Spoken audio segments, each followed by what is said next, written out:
ക്രിസ്തുവിൽ എല്ലാവർക്കും സ്നേഹവന്ദനം. വലിയ നോമ്പിൻ്റെ പുതിയൊരു ദിനത്തിലേക്ക് നാം പ്രവേശിച്ചിരിക്കുന്നു.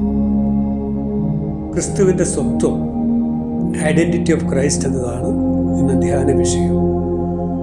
അതിനാധാരമായി വിശുദ്ധ മത്തായിയുടെ സുവിശേഷം 16-ാം അധ്യായം 13 മുതൽ 20 വരെയുള്ള വാക്യങ്ങളിലേക്ക് ഏവരുടെയും ശ്രദ്ധ ക്ഷണിക്കുന്നു. റോമൻ ചക്രവർത്തിയുടെ അടക്കം വിജാതീയ ആരാധന കേന്ദ്രങ്ങൾ നിറഞ്ഞ ഫിലിപ്പിൻ്റെ കൈസിൽ വെച്ച് ശിഷ്യന്മാരോട് തന്നെക്കുറിച്ചുള്ള പൊതുജനാഭിപ്രായം യേശു ആരായിരുന്നു. തുടർന്ന് പൊടുന്നനെ യേശു ശിഷ്യന്മാരോട് ചോദിക്കുന്നു, നിങ്ങൾ എന്നെ ആരെന്ന് പറയുന്നു? Who do you say that I am? ഈ ചോദ്യം യേശുക്രിസ്തു ചോദിക്കുമ്പോൾ കേവലം ഭൗതിക തലത്തിൽ നിന്നുകൊണ്ടുള്ള അന്വേഷണമോ നിർവചനമോ അല്ല യേശു ആവശ്യപ്പെടുന്നത്. അവരുടെ ഹൃദയങ്ങളിലേക്കും ആത്മാവിലേക്കും തുളച്ച് ഇറങ്ങിച്ചെല്ലുന്ന അന്തർഭേദിയായ ഒരു സെർച്ചിങ് ക്വസ്റ്റ്യനാണ് യേശു അവരുടെ മുമ്പിൽ ഉയർത്തിയത്. ശിഷ്യന്മാരെ സംബന്ധിച്ച് മാത്രമല്ല, ക്രിസ്തു വിശ്വാസികളായ നാം ഓരോരുത്തരെ സംബന്ധിച്ചും അസ്തിത്വപരമായി അതീവ പ്രാധാന്യമുള്ള ചോദ്യമാണിത്. പ്രഥമമായും യേശുവിൻ്റെ സ്വത്വം, ഐഡൻറ്റിറ്റിയെ സംബന്ധിച്ച് ചോദ്യം തന്നെ എന്നതിൽ സംശയമില്ല. എൻ്റെ സ്വത്വത്തെ നിങ്ങൾ എങ്ങനെ മനസ്സിലാക്കുന്നു? ഞാൻ നിങ്ങൾക്ക് ആരാണ്? എന്തുകൊണ്ട് നിങ്ങൾ എന്നിൽ വിശ്വസിക്കുന്നു? ഏറെ കൃത്യതയോടെയും വ്യക്തതയോടെയും ഈ ചോദ്യങ്ങൾക്ക് ഉത്തരം നൽകാൻ നമുക്കാവണം. യേശു ഉയർത്തുന്ന ഈ ചോദ്യങ്ങൾക്ക് നാം നൽകുന്ന മറുപടി യഥാർത്ഥത്തിൽ നാം ആരാണെന്നും നമ്മുടെ ജീവിതത്തിൻ്റെ സ്വഭാവവും ഗതിയും എന്താണെന്നും കൂടി വെളിവാക്കണം.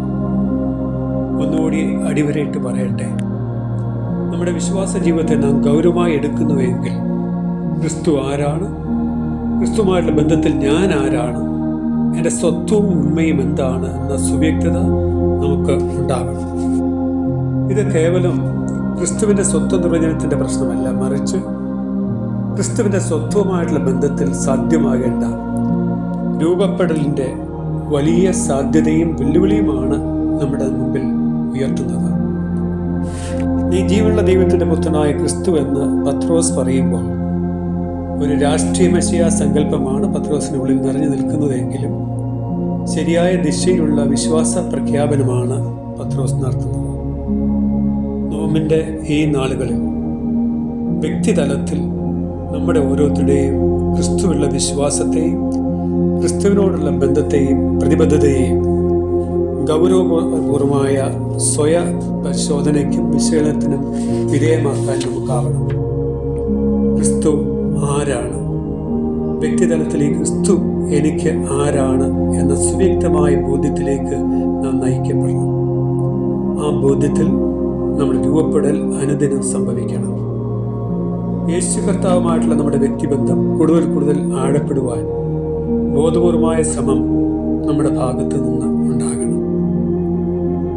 ഈ നോമ്പ് കാലത്ത് ആഴമായ ദൈവവചന പഠനത്തിലൂടെയും ധ്യാനത്തിലൂടെയും പ്രാർത്ഥനയിലൂടെയും നമ്മുടെ വിശ്വാസ ബോധ്യങ്ങളെ നമുക്ക് സുദൃഢമാക്കാം.